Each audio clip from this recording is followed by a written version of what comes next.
하나님께 예배 드리겠습니다. 하나님의 말씀 예레미야 22장입니다.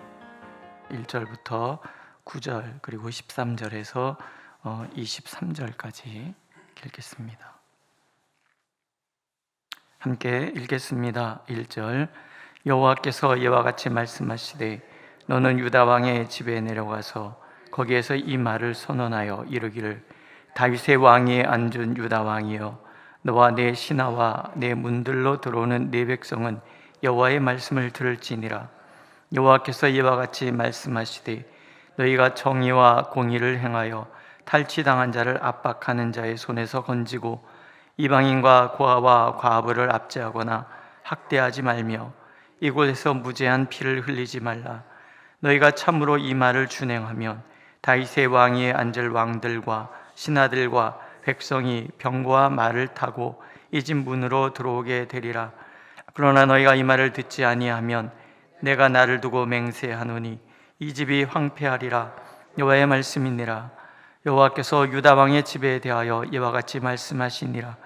내가 네게 길르앗 같고 레바논의 머리이나 내가 반드시 너로 광야와 주민이 없는 성읍을 만들 것이라. 내가 너를 파면할 자를 준비하리니 그들이 각기 손에 무기를 가지고 네 아름다운 백향목을 찍어 불에 던지리라. 여러 민족들이 성부로 지나가며 서로 말하기를 여호와가 이 큰 성읍에 이같이 행함은 어찌 됨인고 하겠고 그들이 대답하기를 이는 그들이 자기 하나님 여호와의 언약을 버리고 다른 신들에게 절하고 그를 섬긴 까닭이라 하셨다 할지니라. 13절입니다. 불의로 그 집을 세우며 부정하게 그 다락방을 지으며 자기의 이웃을 고용하고 그의 품삯을 주지 아니하는 자에게 화 있을진저 그가 이르기를 내가 나를 위하여 큰 집과 넓은 다락방을 지으리라 하고 자기를 위하여 창문을 만들고 그곳에 백향목으로 입히고 붉은 빛으로 칠하도다. 내가 백향목을 많이 사용하여 왕이 될 수 있겠느냐? 내 아버지가 먹거나 마시지 아니하였으며 정의와 공의를 행하지 아니하였느냐? 그때 그가 형통하였느니라. 그는 가난한 자와 궁핍한 자를 변호하고 형통하였나니 이것이 나를 알미 아니냐? 여호와의 말씀이니라. 그러나 내 두 눈과 마음은 탐욕과 무죄한 피를 흘림과 압박과 포악을 행하려 할 뿐이라. 그러므로 여호와께서 유다의 왕 요시아의 아들 여호야김에게 대하여 이와 같이 말씀하시니라. 무리가 그를 위하여 슬프다 내 형제여 슬프다 내 자매여 하며 통곡하지 아니할 것이며 그를 위하여 슬프다 주여 슬프다 그 영광이여 하며 통곡하지도 아니할 것이라. 그가 끌려 예루살렘 문 밖에 던져지고 나귀같이 매장함을 당하리라. 너는 레바논에 올라 외치며 바산에서 내 소리를 높이며 아바림에서 외치라. 이는 너를 사랑하는 자가 다 멸망하였음이라. 내가 평안할 때 내가 네게 말하였으나 내 말이 나는 듣지 아니하리라 하였나니 내가 어려서부터 내 목소리를 청종하지 아니함이 네 습관이라. 네 목자들은 다 바람에 삼켜질 것이요 너를 사랑하는 자들은 사로잡혀 가리니 그때 내가 반드시 내 모든 악 때문에 수치와 욕을 당하리라. 레바논에 살면서 백향목에 깃들이는 자여 여인이 해산하는 고통 같은 고통이 내가 임할 때에 너의 가련함이 얼마나 심하랴. 아멘. 이스라엘의 역사를 하나님의 발자취다 이렇게 얘기를 합니다. 그러니까 이스라엘의 역사를 통해서 우리는 오늘을 살아가는 신앙의 원리, 삶의 원리를 찾는 거죠. 단순한 거예요. 하나님을 경외하여 하나님과 동행하고 그 말을 청종하여 살면 그 삶은 형통하고 그렇지 않으면 그 삶은 무너진다는 거예요. 신명기 28장에 하나님 분명히 말씀하셨잖아요. 하나님의 말씀을 듣는 자는 모든 것이 다 잘 돼요. 그러나 하나님을 거부해서 그 말씀을 거부하면 그 모든 일이 다 막히는 거예요. 하나님이 삶의 근원이시고 우리의 삶의 인도자이시며 주관자이시기 때문에 그래요. 그러나 인간은 본능적으로 하나님을 거부하는 것이 습관이라는 거죠. 내가 어려서부터 내 목소리를 청종하지 아니함이 내 습관이라. 인간은 본능적으로 하나님을 거부하는, 하나님을 싫어하는 거예요. 진정 인생의 행복과 기쁨과 그 형통함과 평안을 주시는 분이 하나님이시고 그러기 위하여 부르셨고 말씀하시는데, 본능적으로 인간은 하나님이 싫어요. 거부해요. 믿지 않아요. 로마서에서도 보면 근본적으로 인간이 숭배하고자 하는 것은 우상이에요. 내 욕망을 실현할 우상이 필요한 것뿐이에요. 그게 인간이라는 거죠. 그래서 우리는 이스라엘 역사를 통해서 정말 우리가 인생을 잘 사는 비결, 하나님은 무엇을 원하시는지를 우리가 발견하는 거죠. 예레미야서는 그런 이야기가 가득 담겨져 있어요. 하나님의 탄식이 가득하다는 것을 뒤집으면 하나님의 기쁨이 무엇인지를 우리가 알게 되는 거죠. 오늘은 이스라엘 왕들에 대해서 그리고 예루살렘에 대한 하나님의 심판의 이야기예요. 원인에 대한 이야기가 나오죠. 3절에서부터 4절까지. 여호와께서 이와 같이 말씀하시되 너희가 정의와 공의를 행하여 탈취당하는 자를 압박하는 자의 손에서 건지고 이방인과 고아와 과부를 압제하거나 학대하지 말며 이곳에서 무죄한 피를 흘리지 말라. 그러면 너희가 참으로 이 말을 준행하면 다윗의 왕이 앉을 왕들과 신하들과 백성이 병거와 말을 타고 이 집 문으로 들어오게 되리라. 하나님께서 원하시는 통치의 원리가 있는 거예요. 모든 통치에는 연약한 자들의 대변자가 되어야 돼요. 탈취당하는 자를 압박하는 자의 손에서 건져내는 곳, 이방인, 고아, 과부, 가장 연약한 자들에 대한 비유적인 언어들이에요. 좋은 나라, 나쁜 나라, 좋은 통치, 나쁜 통치는 다른 데 있는 게 아니에요. 연약한 자들이 억울하지 않게 하는 것, 힘없는 자들이 억울함이 쌓이지 않는 것. 왜냐하면 하나님은 나그네와 고아와 과부, 연약한 자들, 힘없는 자들, 어디에도 의지할 데 없는 자들의 편이라고 그랬어요. 그들과 함께 하신다고 그랬어요.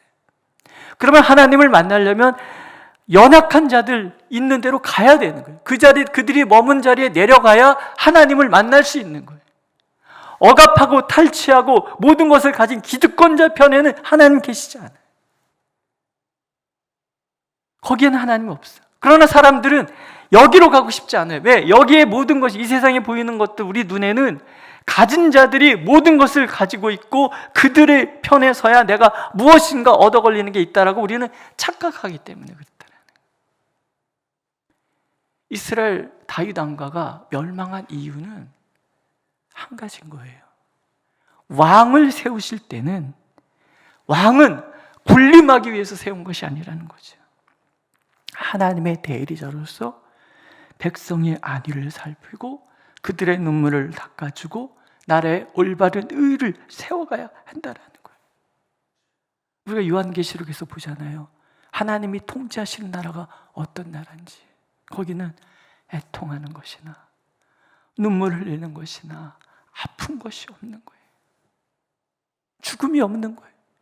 죄가 사라지고 연약한 자들이 하나님께 위로를 받는 나라, 그게 하나님의 나라라는 말이죠. 다윗 왕은 참으로 멋지게 통치를 했어요. 물론 인간적으로 잘못한 것들도 많아요. 하지만 그가 가지고 있는 근본적인 생각, 그것은 이스라엘은 제사장 나라라는 의식인 거예요. 다윗 통치 시절에 경제력과 군사력은요, 세계에서 가장 강한 나라였어요. 오죽하면 솔로몬 시대에는 은이 길바닥에 돌같이 흔했다고 그랬어요. 알렉산더 대왕이 세계를 제패할 때 세계를 제패했던 군사가 5만이었어요. 5만으로 세계를 정복하는 거예요. 100만이면은 전 세계를 통치하고도 남는 그런 군사력인 거예요. 그러나 그렇지 않아요. 왜? 제사장 나라기 때문에. 제사장 나라는 힘으로 통치하는 나라가 아닌 거죠. 하나님의 공의와 정의를 세워가는 것이 제사장 나라예요. 기독교가 나라의 근본 정신이 되었을 때 그 나라들이 잘 살잖아요. 하지만 기독교가 정의와 공의를 잃어버렸을 때, 기득권자가 되었을 때 그 나라는 망하는 거예요. 모든 통치가 그렇다는 거예요. 세월이 흐르면서 다윗 왕가는 제사장 나라의 그 자부심, 하나님의 대리자라는 그 정체성을 잃어버리고 세상 왕들과 다를 바가 없이 변한 거예요. 여호야김 왕에 대한 이야기가 나오죠. 불의로 그 집을 세우고 부정하게 그 다락방을 지으며 자기의 이웃을 고용하고 그의 품삯을 주지 아니하는 자에게 화 있을진저. 큰 집, 넓은 다락방, 창문을 만들고 백향목이고 붉은 빛으로 칠하는데, 아니 뭐라 그러시냐면, 네가 백향목을 많이 사용하여 왕이 될 수 있겠느냐. 이 왕들이 자기 통치, 이 왕권을 강화시키기 위해서 하는 수단이 뭐냐면 대부분이 토목공사입니다. 역사를 보면 그렇잖아요. 왕궁을 새로 짓고 막 이래요. 여호야김 왕도 그랬다라는 거예요. 왕권을 강화하기 위해서 궁성을 짓는데 재정을 사용하는 거예요. 하나님 보고 계시는 거예요. 궁성을 크게 지었다고 왕권이 강화되겠느냐? 왕권이 어디서 나와요? 하나님으로부터 오는 거예요. 하나님이 원하시는 공의와 정의, 내 아버지가 먹거나 마시지 아니하였으며 정의와 공의를 행하지 아니하였느냐? 그때 그가 형통하였느니라.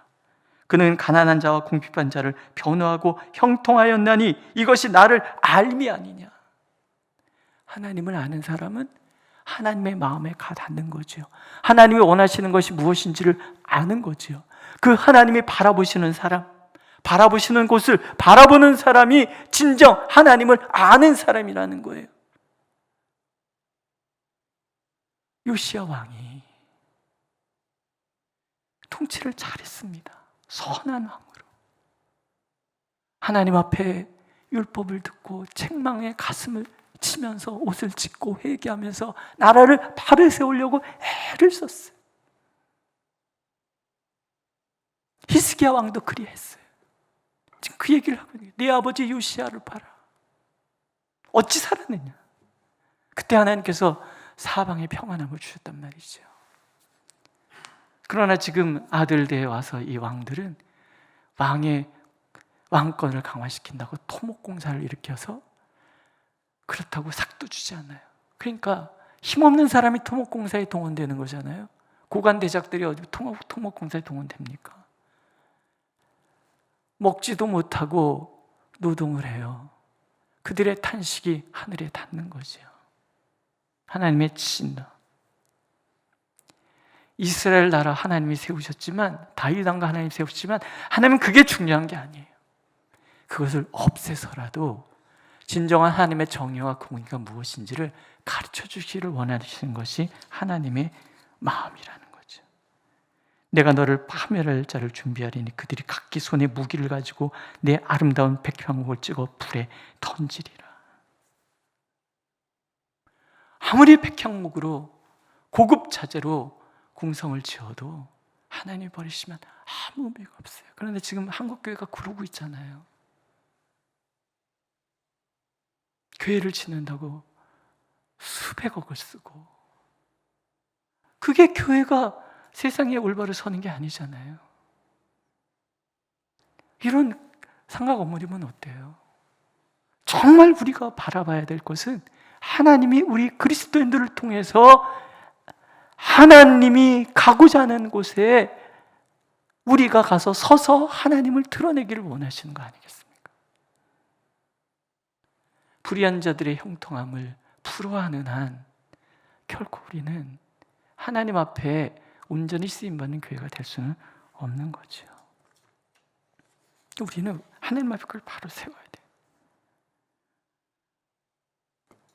내 두 눈과 마음은 탐욕과 무죄한 피를 흘림과 압박과 포악을 행하려 할 뿐이니라. 이렇게 살면서 왕권 강화한답시고 궁성을 짓는다고 그게 무슨 의미가 있으며 교회를 의리의리하고 화려하게 짓는다고 해서 그게 하나님의 복음, 예수 그리스도의 십자가를 전하는데 무슨 도움이 되겠는가? 하나님의 이 이야기들을 우리는 들어야 돼요.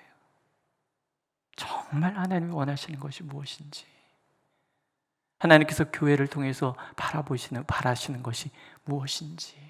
결국은 우리는 이스라엘 이야기를 다시 한번 교훈으로 봤습니다. 8절에 보면 여러 민족들이 성으로 지나가며 서로 말하기를 여호와가 이 큰 성읍에 이같이 행함은 어찌 됨인고 하겠고, 그들이 대답하기를 이는 그들이 자기 하나님 여호와의 언약을 버리고 다른 신들에게 절하고 그를 섬긴 까닭이라 하셨다 할지니라. 예루살렘이 다 무너진 것을 나그네리처럼 여기 왜 이래? 옛날에 잘 나갔던 나라 아니야? 에휴, 그들의 신을 버렸대. 그리고 다른 우상을 숭배하다 이렇게 망했대잖아. 에휴, 이러면 안 돼. 이러고 지나가겠다는 거예요. 이스라엘 멸망을 보면서 예루살렘 그 성지에 가면은 통곡의 벽이라고 있대요. 저는 안 가봤는데 사진으로만 봤어요. 유대인들이 와서 해마다 와서 거기서 기도를 문을 젓고 통곡하며 기도한다 그래요. 유대인들은 그럴지 몰라도 우리는 뭘 보겠습니까? 하나님을 거부했던 이들이 어떻게 멸망하는가, 도리에 돌아나 남지 않고 어떻게 멸망하는가에 대한 교훈을 우리는 얻는 거죠. 우리 그렇지 않습니까? 선대부는 장로님으로서 교회를 세우고 그렇게 성도를 섬기고 목사님을 섬기고 그랬대. 저 선대는 목사님으로서 그렇게 눈물로 기도하고 그렇게 그랬대. 근데 저거 왜 저 모양이야? 아버지가 목사라며, 아버지가 장로였다며, 이런 얘기를 듣게 될 거라는 거죠. 저 교회 한때 잘 나갔다며, 근데 왜 저 모양이래? 이런 얘기 듣지 말라는 거예요. 정말 우리가 오늘 하나님 앞에서 하나님이 원하시는 것, 그것을 행하고 그것을 바라보기를 하나님은 원하시는 거예요. 네가 평안할 때 내가 내게 말하였으나 내 말이 나는 듣지 아니하리라 하였나니 내가 어려서부터 내 목소리를 청종하지 아니함이 내 습관이라. 출애굽 그 당시부터 이스라엘 백성들은 본능적으로 하나님을 싫어해요. 여러분, 하나님이 싫으십니까? 하나님이 너무 좋죠. 제가 아는 그 할머니 이제 돌아가셨어요. 그 할머니는 늘 그래요. 이게 철야 때마다 이렇게 앞에 나오고 되게 웃기셔서 목사님이 졸면 권사님 나오시오. 그러면 나오셔갖고 되게 웃기고 들어가세요. 잠 다 깨워놓고 들어가시는 건데, 그분이 늘 하시는 얘기에서 얼마나 좋소. 이북에서 내려오셔가지고.